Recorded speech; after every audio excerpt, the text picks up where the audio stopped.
मेरे प्रिय आत्मा,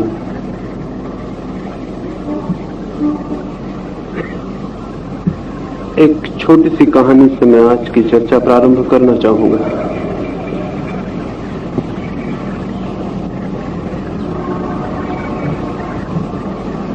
एक सुबह की बात है। एक बड़े पहाड़ से एक व्यक्ति बहुत गीत गाता हुआ नीचे उतर रहा था। उसकी आंखों में किसी बात को खोज लेने का प्रकाश था। उसके हृदय में किसी सत्य को जान लेने की खुशी थी। उसके कदमों में उस सत्य को दूसरे लोगों तक पहुंचा देने की गति थी। वो बहुत उत्साह से और बहुत आनंद से भरा हुआ प्रतीत हो रहा था। अकेला था पहाड़ के रास्ते पर और नीचे मैदान की तरफ उतर रहा था। बीच में उसे एक बूढ़ा आदमी मिला जो पहाड़ की तरफ ऊपर को चढ़ रहा था। उस व्यक्ति ने उस बूढ़े आदमी को पूछा कि तुम पहाड़ पर किस लिए जा रहे हो? उस बूढ़े ने कहा, परमात्मा की खोज में। और वो व्यक्ति जो पहाड़ से नीचे की तरफ उतर रहा था, ये सुन के बहुत जोर से हंसने लगा और उसने कहा, क्या ये भी हो सकता है कि तुम्हें अभी तक वो दुखद समाचार नहीं मिला? उस बूढ़े आदमी ने पूछा, कौन सा समाचार? उस व्यक्ति ने कहा, क्या तुम्हें अभी तक पता नहीं कि ईश्वर मर चुका है? तुम किसे खोजने जा रहे हो? क्या जमीन पर नीचे मैदानों तक अब तक ये खबर नहीं पहुंची कि ईश्वर मर चुका है? मैं पहाड़ से आ रहा हूं और मैं भी ईश्वर को खोजने गया था, लेकिन वहां जाके मुझे ईश्वर तो नहीं, ईश्वर की लाश मिली। और क्या दुनिया कभी विश्वास करेगी जब अपने हाथों से उसे दफना देगी? क्या ये खबर अब तक नहीं पहुंची? मैं यही खबर लेके नीचे उतर रहा हूं कि मैदानों में जाऊं और लोगों को कह दूं कि पहाड़ों पर जो ईश्वर रहता था वो मर चुका। लेकिन बूढ़े आदमी ने विश्वास नहीं किया। साधारणता कोई मर जाए तो उसकी बात पर भी हम विश्वास नहीं करते हैं, ईश्वर के मरने पर कौन विश्वास करता है? उस बूढ़े आदमी ने समझा कि युवक पागल हो गया है। वो अपने रास्ते पर बिना कुछ कहे पहाड़ चढ़ने लगा। और उस युवक ने सोचा कि अजीब है, यह आदमी जिसे खोजने जा रहा है वो मर चुका है और फिर भी खोज को जारी रखना चाहता है। लेकिन वो नीचे की तरफ उतरता रहा। रास्ते में उसे और एक साधु मिला जो आंखें बंद किए हुए किसी के ध्यान में लीन था। उस युवक ने उसे झकझोरा और कहा कि किसका चिंतन करते हो, किसका ध्यान करते हो?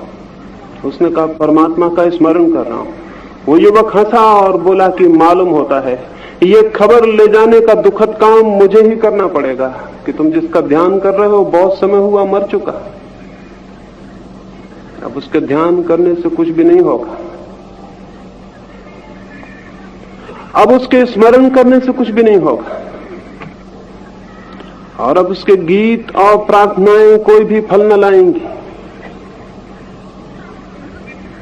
क्योंकि मुर्दा आदमी कुछ नहीं कर सकता। मुर्दा परमात्मा भी क्या करेगा? और वो युवक और नीचे उतरा और उसी पहाड़ पर मैं भी गया था और मेरी भी उससे मुलाकात हुई। वही मैं आपसे कहना चाहता हूं। उस आदमी ने मुझसे भी पूछा कि कहां जाते हो?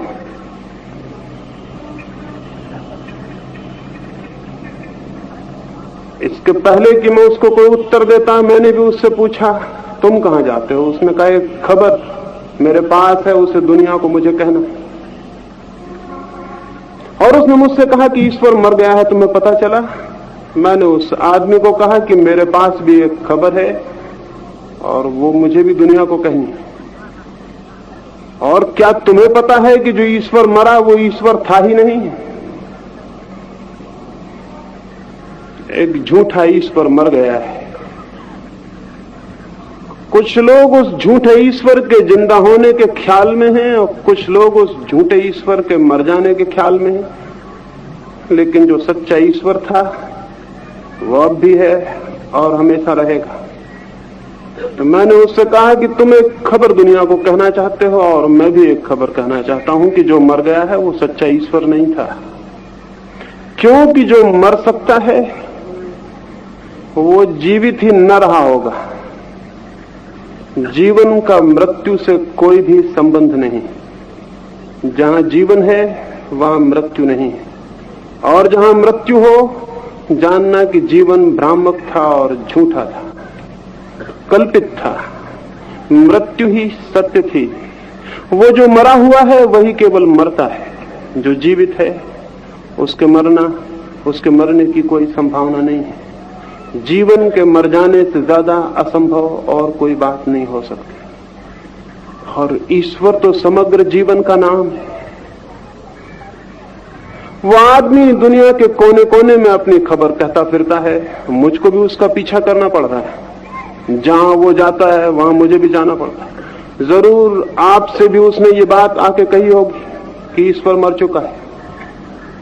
बहुत तरकीबें हैं उस बात के कहने की, बहुत से रास्ते हैं, बहुत सी व्यवस्थाएं हैं, बहुत ढंगों से ये खबर आप तक भी निश्चित ही पहुंच गई होगी कि ईश्वर मर चुका है। मैं आपको दूसरी बात कहना चाहूंगा इन आने वाले 4 दिनों की चर्चाओं में, वो ये कि जो ईश्वर मर चुका है वो जिंदा ही नहीं था। कुछ लोगों ने उसे झूठा ही जीवन दे रखा था। और अच्छा हुआ कि वो मर गया है। और अच्छा हुआ होता कि वो कभी पैदा ही ना होता। और अच्छा हुआ होता कि वो बहुत पहले मर गया होता। इसलिए ये खबर सुखद है, दुखद नहीं। लोगों ने आपसे बहुत रूपों में कहा होगा कि धर्म की मृत्यु हो गई है।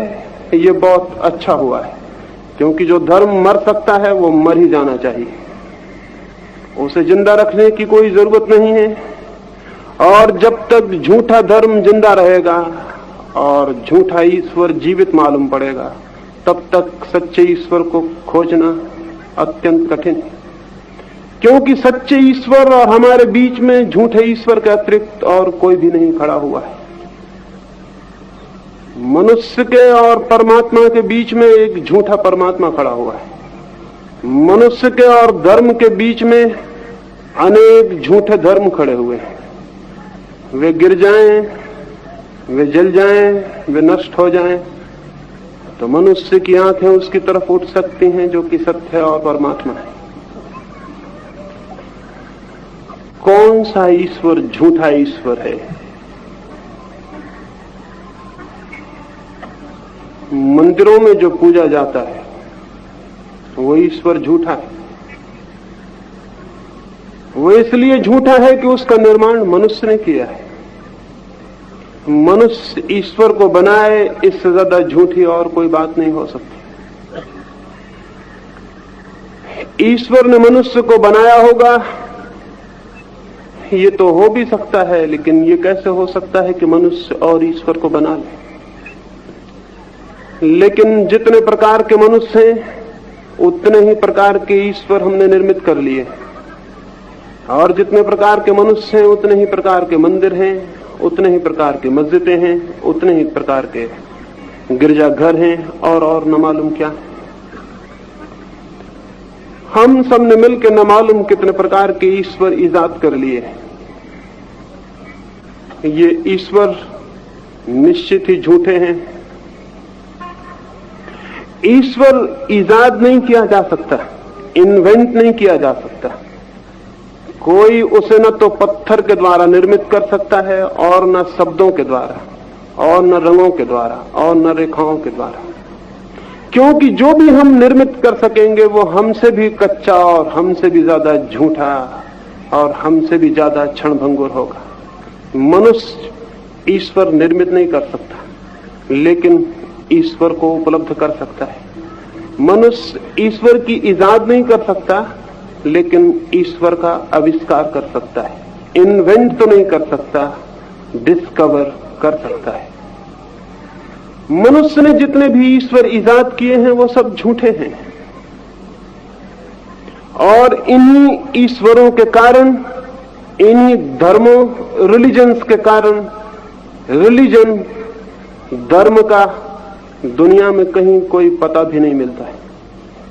जहां भी जाइएगा कोई न कोई ईश्वर बीच में आ जाएगा, और कोई न कोई धर्म, और धर्म से आपका कोई संबंध ना हो सकेगा। हिंदू बीच में आ जाएगा, ईसाई और मुसलमान और जैन और बौद्ध, कोई न कोई बीच में आ जाएगा, कोई न कोई दीवार खड़ी हो जाएगी, कोई न कोई पत्थर बीच में अटक जाएगा और द्वार बंद हो जाएंगे।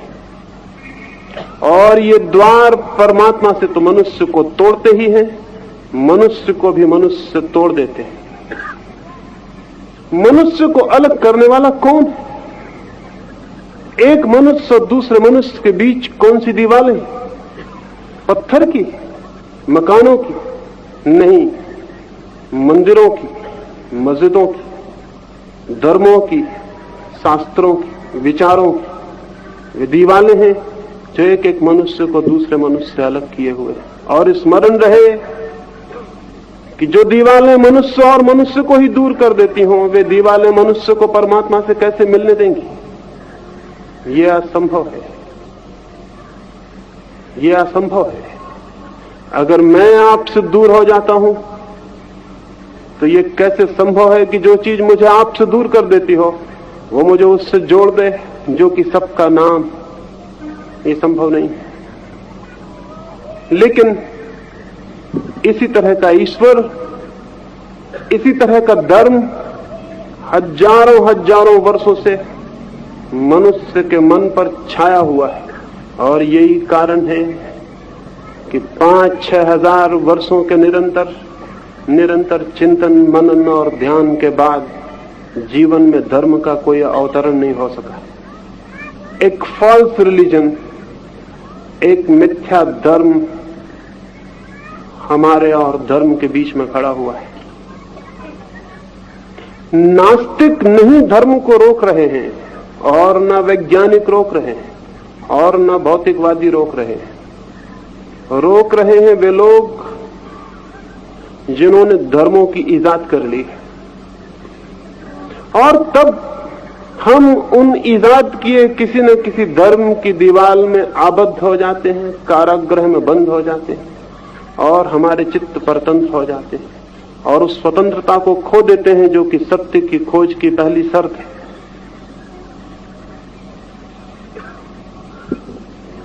ऐसा ईश्वर मर गया है, मर जाना चाहिए।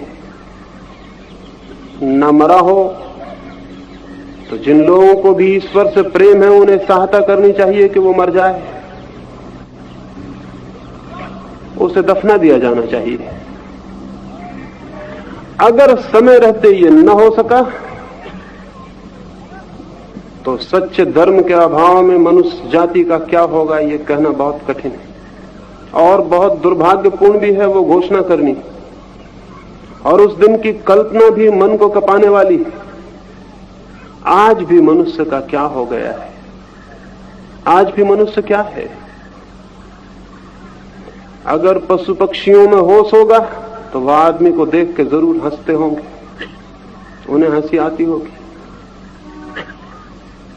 डार्विन ने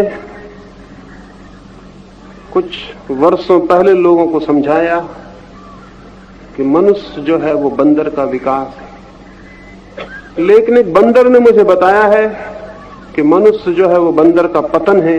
डार्विन समझ नहीं पाया। बंदर हंसते हैं आदमी पर और सोचते हैं कि ये उनका पतन है। ये कुछ बंदर भटक गए हैं और आदमी हो गए। और डार्विन को ख्याल था कि ये बंदरों का विकास है, ये केवल आदमी के अहंकार की भूल है। एक बंदर ने मुझे ही बताया। ये जो आदमी की आज स्थिति है ये कल और क्या होगी, और कौन इसे इस स्थिति को ऐसा बनाए हुए है? स्मरण रखिए, बीमारियों से भी ज्यादा घातक वे दवाइयां हो जाती हैं जो झूठी हों। स्मरण रखिए, समस्याओं से भी ज्यादा खतरनाक वे समाधान हो जाते हैं जो कि सच्चे न हो, क्योंकि समस्या तो एक तरफ बनी रहती है और समाधान दूसरी समस्याएं खड़ी कर देते। इधर 5000 वर्षों में धर्म के नाम पर जो कुछ हुआ उससे जीवन की कोई समस्या हल नहीं हुई, बल्कि और नई समस्याएं खड़ी हो गई। और हर समाधान अगर नई समस्याएं खड़ी कर देता हो तो ऐसे समाधानों से विदा लेने का समय आ गया है। उन्हें विदा दे देनी जरूरी है, क्योंकि बहुत सी व्यर्थ की समस्याएं उनके कारण खड़ी हुई हैं और समाधान तो कोई भी नहीं हुआ। मनुष्य ईश्वर के कितने निकट पहुंचा है। मंदिर तो बढ़ते जाते हैं, मस्जिद बढ़ती जाती हैं, गिरजे रोज नए नए खड़े होते जाते हैं, और ऐसा मालूम होता है कि अगर ये विकास इसी भांति चला तो आदमी के रहने के लायक मकान न बचेंगे, ईश्वर सब मकान घेर लेगा। लेकिन इन मंदिरों में, इन गिरजों में, इन मस्जिदों में होता क्या है? क्या मनुष्य के जीवन से कोई ईश्वर का संबंध वहां पैदा होता है? क्या मनुष्य के जीवन में कोई क्रांति वहां घटित होती है? क्या मनुष्य के जीवन का दुख और अंधकार वहां दूर होता है? क्या मनुष्य के जीवन की हिंसा और घृणा वहां समाप्त होती है? क्या मनुष्य के जीवन में प्रेम और प्रार्थना के गीत वहां पैदा होते हैं? क्या कोई सौंदर्य और क्या कोई सौंदर्य के फूल मनुष्य के हृदय पर वहां पैदा होते हैं, बनते हैं और निर्मित होते हैं? नहीं, बिल्कुल नहीं। बल्कि वहां मनुष्य के बीच घृणा पैदा होती है, क्रोध और हिंसा पैदा होती है। आज तक जितना संघर्ष, युद्ध और खूनपात मंदिरों के और मूर्तियों के नाम पर हुआ है, और किस चीज के नाम पर हुआ है, और मनुष्य की जितनी हत्या मनुष्यों के द्वारा निर्मित धर्म स्थानों को लेकर हुई है, और किस बात से हुई है? अगर हम अब भी इस बात को कहे चले गए कि हम इन्हीं स्थानों को धर्म स्थान मानते रहेंगे, तो निश्चित मानिए धर्म के अवतरण की फिर कोई संभावना नहीं। एक छोटी सी कहानी मुझे स्मरण आती है, वो मैं आपसे कहूं। एक चर्च के द्वार पर सुबह सुबह एक आदमी ने आके दस्तक लगाई।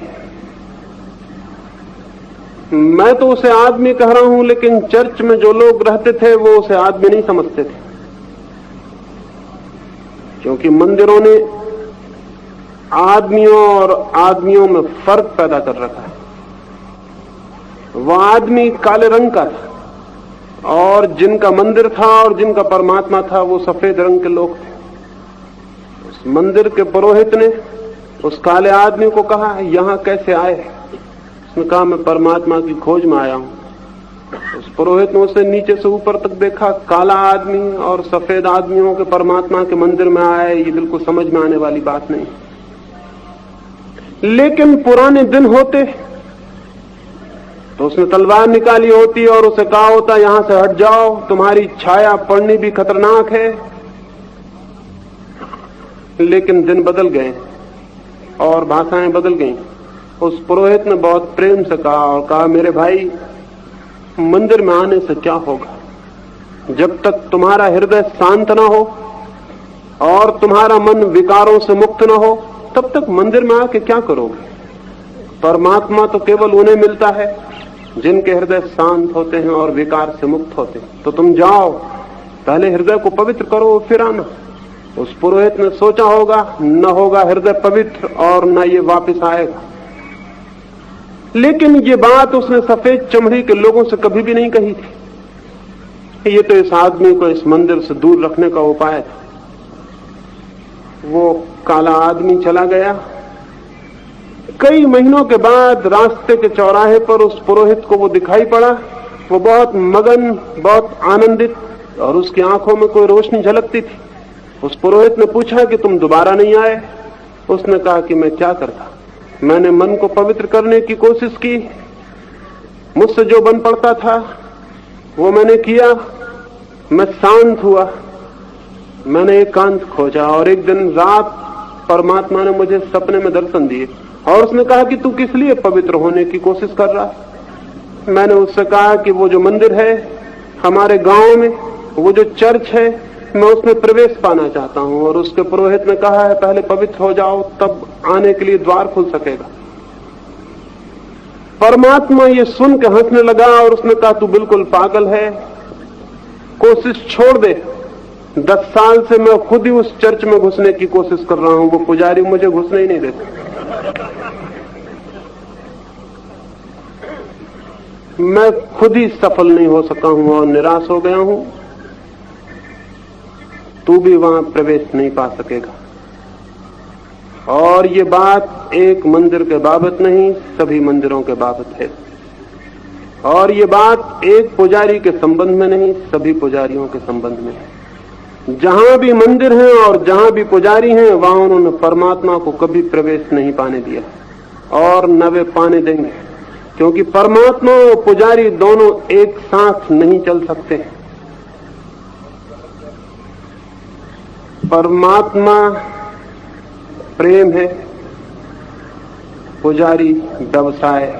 प्रेम और व्यवसाय का क्या संबंध? जहां पुजारी है वहां दुकान, वहां मंदिर कैसे हो सकता है?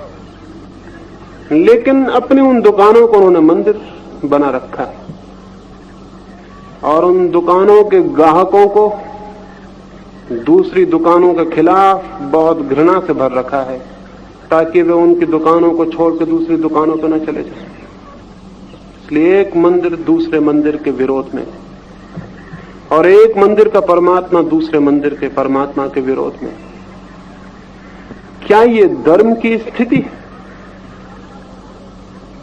और क्या इसके द्वारा धर्म को गति मिली है, प्राण मिले? धर्म निष्प्राण हुआ है। इस भांति का ईश्वर मर गया हो, इससे ज्यादा सुखद सुसमाचार और दूसरा नहीं हो सकता। लेकिन अगर वो मर भी गया हो तो पुजारी इसकी खबर आपको पता नहीं चलने देंगे, क्योंकि ये आपको पता पर चल जाना बहुत खतरनाक होगा। इसलिए वे उस मरे हुए ईश्वर के आसपास भी मंत्र पढ़ते रहेंगे और पूजा करते रहेंगे। इसलिए नहीं कि परमात्मा से उन्हें बहुत प्रेम, बल्कि इसलिए कि उनके जीवन का आधार यही पूजा है। वे इसी से जीते, यही उनकी आजीविका है। जिन लोगों ने परमात्मा को आजीविका बनाया, उन लोगों ने ही मनुष्य को परमात्मा से दूर करने के उपाय किए। तो जहां भी परमात्मा आजीविका बन गया हो, जान लेना कि वहां परमात्मा नहीं हो सकता है। परमात्मा प्रेम है और प्रेम का व्यवसाय नहीं हो सकता, उसकी आजीविका नहीं हो सकती। प्रार्थना बेची नहीं जा सकती और प्रार्थना दूसरे के लिए की भी नहीं जा सकती। और प्रेम में कोई मध्यस्थ नहीं होता है और न कोई दलाल होता। जहां दलाल हो और मध्यस्थ हो, वहां प्रेम असंभव है। वहां सौदा होगा, बार्गेन होगा, प्रेम नहीं हो सकता। प्रेम सीधा होता है, प्रेम के बीच में कोई भी मौजूद नहीं होता। परमात्मा और मनुष्य के बीच में जिस दिन से पुजारी मौजूद हुआ, उस दिन से सारी बात खराब हो गई। ऐसा परमात्मा मर जाए, इससे ज्यादा शुभ कुछ भी नहीं है, क्योंकि ऐसा परमात्मा जिंदा ही नहीं है।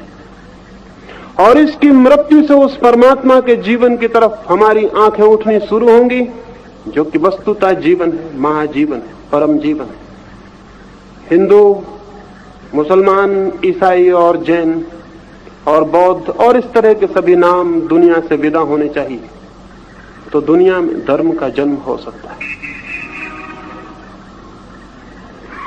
और इसी भांति शास्त्रों, शब्दों और सिद्धांतों का ईश्वर भी मर गया, वो भी सच्चा ईश्वर नहीं। सब शास्त्र और सिद्धांत मनुष्य की, मनुष्य के चित्त और बुद्धि के अनुमानों से ज्यादा नहीं। वे अंधेरे में फेंके गए उन तीरों की भांति हैं जो लग भी जाते हों तो भी उनके लगने का कोई अर्थ नहीं, उनका लग जाना बिल्कुल संयोगिक है। मनुष्य सोचता रहा है, जीवन में जहां जहां अज्ञान है और अंधेरा है, मनुष्य विचार करता रहा है, अनुमान करता रहा है। अनुमानों के बहुत शास्त्र सारी जमीन पर इकट्ठे हो गए। इन अनुमानों में, इन कल्पनाओं में, इन धारणाओं में कोई सत्य नहीं है, कोई ईश्वर नहीं है। क्योंकि ईश्वर का अनुभव तो वहीं शुरू होता है जहां सब अनुमान, सब विचार, सब धारणाएं शांत हो जाती हैं। जहां चित्त मौन और निर्विचार को उपलब्ध होता है, वहीं वो सत्य को जानने में समर्थ होता है। जहां सारे शास्त्र शून्य हो जाते हैं, वहीं उसका उद्घाटन होता है जो सत्य है। इसलिए शब्दों में जो भटके हों, शब्दों को जिन्होंने पकड़ रखा हो, शास्त्रों को जिन्होंने अपनी आत्मा समझ रखी हो, उनका सत्य से कोई संबंध ना हो सकेगा। अनुमान करने में मनुष्य की बुद्धि प्रखर है, तीव्र है, और अनुमान के द्वारा अपने अज्ञान को ढक लेने में भी हम बहुत होशियार हैं। जहां जहां अज्ञान है, वहां वहां हम कोई अनुमान कर लेते हैं, कोई कल्पना कर लेते हैं, और धीरे धीरे उस कल्पना पर विश्वास करने लगते हैं। क्यों? क्योंकि उस कल्पना पर विश्वास करने से हमारे अज्ञान का बोध नष्ट हो जाता है। हमें लगता है कि हम जानते हैं। जिस मनुष्य को यह लगता हो कि मैं जानता हूं ईश्वर को, वो ईश्वर को कभी ना जान सकेगा। वो ईश्वर को कभी भी नहीं जान सकेगा, क्योंकि उसका जानना निश्चित ही किन्हीं शास्त्रों और सिद्धांतों की पकड़ पर निर्भर होगा। कुछ उसने सीख लिया होगा, कुछ उसने समझ लिया होगा, कुछ उसने स्मरण कर लिया होगा, वही उसका ज्ञान बन गया होगा। ऐसा ज्ञान नहीं, बल्कि ऐसा अज्ञान कि मैं जीवन सत्य के संबंध में कुछ भी नहीं जानता हूं। इस बात का बोध कि मुझे जीवन सत्य के संबंध में कुछ भी पता नहीं, कुछ भी ज्ञात नहीं, ऐसी इग्नोरेंस का स्पष्ट एहसास, ऐसी प्रतीति कि मुझे पता नहीं है, मनुष्य के चित्त को शब्दों के भार से मुक्त कर देती है, और वो मौन पैदा होता है जो उसे जानने की तरफ ले जा सकता है। किसी ने ये घोषणा कर दी एथेंस में कि सुकरात सबसे बड़ा ज्ञानी। लोग सुकरात के पास गए और उन्होंने सुकरात से कहा कि लोगों ने घोषणा की है कि तुम सबसे बड़े ज्ञानी हो। सुकरात हंसा और उसने कहा, उनसे जाओ और कहना कि जब मैं युवा था तो मुझे ऐसा भ्रम था कि मैं ज्ञानी। फिर जैसे जैसे मेरी उम्र बढ़ी, मेरा ज्ञान बिखरता गया और पिघलता गया और बह गया। अब जबकि मैं मौत के करीब आ गया हूं, और अब जब मुझे कोई भी किसी से डर नहीं है, मैं एक सच्ची बात कह देना चाहता हूं कि मैं कुछ भी नहीं जानता हूं। जाओ और उन लोगों को कह दो कि सुकरात तो कहता है कि वो महा अज्ञानी है। वे लोग गए और उन्हें जाके, जो लोग इसकी घोषणा गांव में करते फिरते थे, उनसे जाके कहा कि सुकरात तो कहता है वो महाज्ञानी है। उन्होंने कहा इसीलिए तो हम कहते हैं कि उसको परम ज्ञान उपलब्ध हुआ है, क्योंकि जो ये कहने में समर्थ हो गया और जो इस सत्य को जानने में समर्थ हो गया है कि मैं कुछ भी नहीं जानता हूं, इस शांत और मौन, इस इनोसेंट, इस निर्दोष स्थिति में ही जानने के द्वार खुल सकते हैं। जिसको ये ख्याल हो कि मैंने जान लिया है, उसका तो अहंकार और मजबूत हो जाएगा। ज्ञानियों के अहंकार से ज्यादा बड़ा अहंकार और किसी का भी नहीं होता। उनकी तो ईगो उनका तो मैं भाव कि मैं कुछ हूं और भी प्रबल हो जाएगा। और जिसको ये वहम हो जाए कि मैं हूं, वो परमात्मा से नहीं मिल सकेगा, क्योंकि परमात्मा में मिलने की पहली शर्त यह है कि जैसे बूंद अपने को सागर में खो देती है, ऐसे ही कोई अपने अहंकार को सर्व के साथ निमज्जित कर दे, सर्व के साथ खो दे। वो जो चारों तरफ फैला हुआ विस्तार है, वो जो असीम और अनंत सत्ता है चारों ओर, उसमें अपने को डुबा दे और खो दे। सुकरात ने कहा कि मैं महा अज्ञानी हूं। क्या आप भी किसी क्षण में इस बात को अनुभव कर पाते हैं कि आप महा अज्ञानी हैं? अगर कर पाते हैं तो किसी न किसी दिन परमात्मा वो क्षण निकट लाएगा जब ज्ञान का जन्म हो सके। लेकिन अगर आप भी अपने मन में ये दोहराते हो कि मैं जानता हूं, तो स्मरण रखना, ये जानने का भ्रम कभी भी नहीं जानने देगा। ज्ञानियों का ईश्वर मर गया है, उनका ईश्वर जिनको ये ख्याल है कि हम जानते, पंडितों का ईश्वर मर गया है। अब तो उन लोगों के ईश्वर के लिए इस जगत में जगह होगी जिनके हृदय बच्चों की तरह सरल हों और जो ये कह सकें कि हम नहीं जानते, और उस न जानने के बिंदु से जिनकी खोज शुरू हो सके, जो न जानने के स्थान से खोज कर सकें और यात्रा कर सकें। सच तो यह है, इंक्वायरी या कोई भी खोज तभी प्रारंभ होती है जब न जानने का भाव गहरा और प्रबल हो जाए। जब जानने का भाव गहरा हो जाता है तो खोज बंद हो जाती है, टूट जाती है, समाप्त हो जाती है। लेकिन हम सभी लोग कुछ न कुछ जानने के ख्याल में, अगर हमने गीता स्मरण कर ली है या कुरान या बाइबल या कोई और शास्त्र, और अगर हमें वे शब्द पूरी तरह कंठस्थ हो गए हैं और जीवन जब भी कोई समस्याएं खड़ी करता है तो हम उन सूत्रों को दोहराने में सक्षम हो गए हैं, और अगर हमें इस भांति ज्ञान पैदा हो गया है तो हम बहुत दुर्दिन की स्थिति में हैं, बहुत दुर्भाग्य की। ये ज्ञान खतरनाक है। ये ज्ञान कभी सत्य को नहीं जानने देगा और कभी ईश्वर से नहीं जानने देगा, कभी ईश्वर से ये ज्ञान संबंधित नहीं होने देगा। ये ज्ञान जो शब्दों से और शास्त्रों से आता है, ज्ञान ही नहीं है। यह अज्ञान को छिपा लेने के उपाय से ज्यादा नहीं है।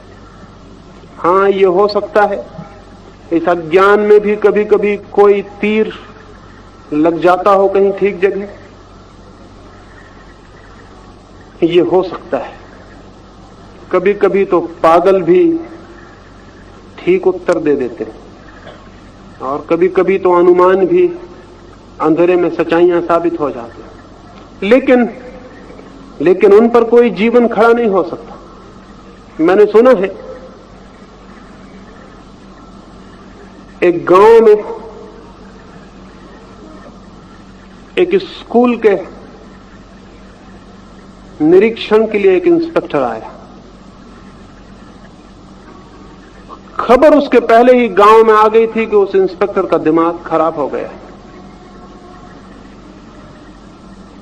लेकिन सरकारी काम था, और जैसे कि सभी सरकारी काम होते हैं, ये खबर मिल जाने पर भी कि उसका दिमाग खराब हो गया, अभी उसकी चिकित्सा की व्यवस्था होने में काफी देर थी, या उसे नौकरी से निवृत्त करने में भी अभी काफी देर थी। वो पागल हो गया था, लेकिन अपने काम को जारी रखे हुए था, बल्कि और भी मुस्तैदी से। पागल काम करने में बड़े कर्मठ हो जाते हैं, वो जो भी करते हैं पूरी ताकत से करते हैं। वो और भी जोर से निरीक्षण करने लगा था। अब वो बैठते ही नहीं था घर पर, वो गांव गांव निरीक्षण करता घूमता था, और हर स्कूल के रजिस्टर में उस स्कूल का रिकॉर्ड खराब करता था, क्योंकि उसके प्रश्नों के उत्तर देने बिल्कुल असंभव थे। वो उस गांव में भी आया जिसकी मैं बात कर रहा हूं। उस गांव का अध्यापक डरा हुआ था, प्रधान अध्यापक डरा हुआ था, बच्चे डरे हुए थे कि क्या होगा। वो आया, और जो सबसे बड़ी कक्षा थी उस स्कूल के, उसमें जाकर उसने कुछ प्रश्न पूछे। सबसे पहले उसने ये कहा कि जो प्रश्न मैं पूछ रहा हूं इसका कोई भी अब तक उत्तर नहीं दे पाया है। अगर तुम बच्चों में से किसी ने भी इसका उत्तर दे दिया तो फिर मैं दूसरा प्रश्न नहीं पूछूंगा, क्योंकि एक चावल को ही परख लेना काफी होता है, बाकी चावलों के पके होने का पता चल जाता है। अगर तुम इसका उत्तर न दे सके तो मैं और प्रश्न भी पूछूंगा, लेकिन वो फिर इससे भी ज्यादा कठिन। उसने प्रश्न पूछा, उसने पूछा कि दिल्ली से एक हवाई जहाज कलकत्ते की तरफ उड़ा, वो घंटे भर में 200 मील चलता है, तो क्या तुम हिसाब लगा के बता सकते हो कि मेरी उम्र क्या है? सारे बच्चे घबरा गए। बच्चे क्या, बूढ़े होते तो वो भी घबरा जाते, इससे कोई संबंध नहीं था। प्रश्न बिल्कुल असंगत था, उसमें कोई संबंध ही नहीं था। दिल्ली से हवाई जहाज जाए, कलकत्ता किसी रफ्तार से जाए, इससे क्या संबंध था उसकी उम्र का? लेकिन बड़ी और हैरानी की बात हुई, एक बच्चे ने हाथ हिलाया उत्तर देने के लिए। तब तो अध्यापक और प्रधान अध्यापक और भी हैरान हुए। उसका प्रश्न तो पागलपन का था, लेकिन एक बच्चा उत्तर देने को भी राजी था। जब उसने हाथ हिलाया था, इंस्पेक्टर बहुत खुश हुआ और उसने कहा कि ये पहला मौका है कि ऐसा बुद्धिमान बच्चा मुझे मिला जिसने हाथ हिलाया उत्तर देने के लिए। खड़े हो और उत्तर दो। उस बच्चे ने कहा, ये उत्तर मैं ही दे सकता हूं, और आप सारी जमीन पर घूम लेते तो भी ये उत्तर नहीं मिल सकता था। जैसे आपका प्रश्न आप ही कर सकते हैं, ये उत्तर भी सिर्फ मैं ही दे सकता हूं। उसने कहा कि कितनी है मेरी उम्र? उस लड़के ने कहा, आपकी उम्र 44 वर्ष। वो इंस्पेक्टर हैरान हो गया, उसकी उम्र 44 वर्ष थी। उसने कहा, किस विधि से तुमने ये गणित हल किया? उसने कहा, बहुत आसान है, मेरा बड़ा भाई आधा पागल है, उसकी उम्र 22 वर्ष।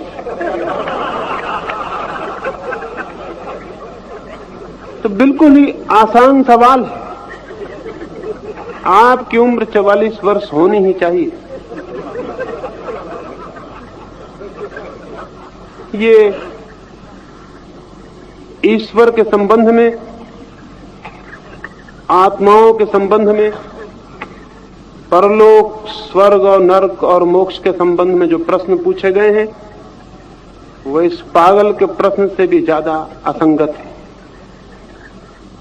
और इनके उत्तर देने वाले भी मिल गए। ये कितनी असंगत बात है कि हम पूछें, ईश्वर कैसा है, कहां है, कहां रहता है? हम जिन्हें अपना भी पता नहीं, हम ईश्वर के संबंध में ये प्रश्न पूछे। हम जिन्हें ये भी पता नहीं कि हम कहां हैं, कौन है, क्या है, हम ये पूछें कि ईश्वर क्या है, कैसा है, बिल्कुल ही असंगत है। लेकिन हमारे ये प्रश्न चाहे असंगत हों, इनको उत्तर देने वाले लोग भी मौजूद जो बताते हैं कि ईश्वर कहां है।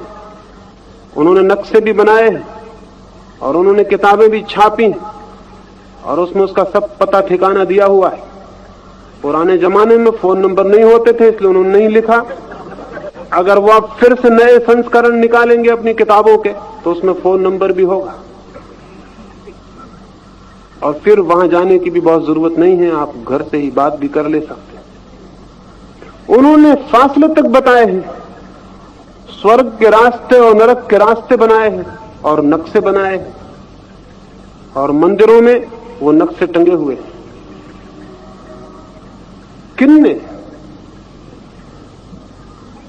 और इन सारी बातों पर अगर नक्शा बनाने वालों में विरोध है, होना स्वाभाविक है, क्योंकि ये तय करना कठिन है कि किसका नक्शा ठीक है। और अगर इन संबंधों में कि ईश्वर की शक्ल कैसी है, स्वभावतः चीनी में और भारतीय में झगड़ा होना स्वाभाविक है, क्योंकि चीनी जो शक्ल बनाएगा वो चीन के आदमी जैसी होगी, और भारतीय जो शक्ल बनाएगा वो भारतीय आदमी जैसी होगी। और निग्रो जो शक्ल बनाएगा उसमें वो पतले ओंठ नहीं लगा सकता, उसके बाल घुंघराले होंगे, शक्ल काली होगी, और ओंठ वैसे होंगे जैसे निग्रो के होते। तो झगड़ा होना स्वाभाविक है कि ईश्वर के ओंठ कैसे हैं, तो भारतीयों का उत्तर दूसरा होगा और निग्रो का उत्तर दूसरा और चीनी का उत्तर दूसरा। ये बिल्कुल स्वाभाविक है। और इन झगड़ों को तय करने का रास्ता फिर एक ही रह जाता है कि कौन कितने जोर से तलवार चला सकता है और कौन कितने जोर से लोगों को मार सकता है। जो जितना ज्यादा जोर से मार सकता है और मारने में जीत सकता है उसका उत्तर सही है। तो वो स्कूल के इंस्पेक्टर पे मत हंसिए, सारी दुनिया के इतिहास पे हंसिए, पंडितों पे हंसिए। उत्तर के सही होने का सबूत क्या है? सबूत यह है कि हम 60 करोड़ हैं, तुम 20 करोड़। सबूत यह है कि अगर तुम लड़ोगे तो हम तुम्हारी हत्या कर देंगे, तुम हमारी नहीं कर पाओगे, इसलिए हम सही हैं। इसलिए तो सारी दुनिया के धर्म अपनी संख्या बढ़ाने के लिए पागल है, क्योंकि संख्या बल है और सत्य की गवाही में संख्या के सिवाय और कौन सा बल है। इसलिए सारे दुनिया के धर्म पुरोहित राजाओं को दीक्षित करने के लिए दीवाने और पागल रहे, वो इसलिए कि राजा के पास बल है, और जो राजा जिस धर्म में दीक्षित हो जाएगा वो धर्म सत्य हो जाएगा।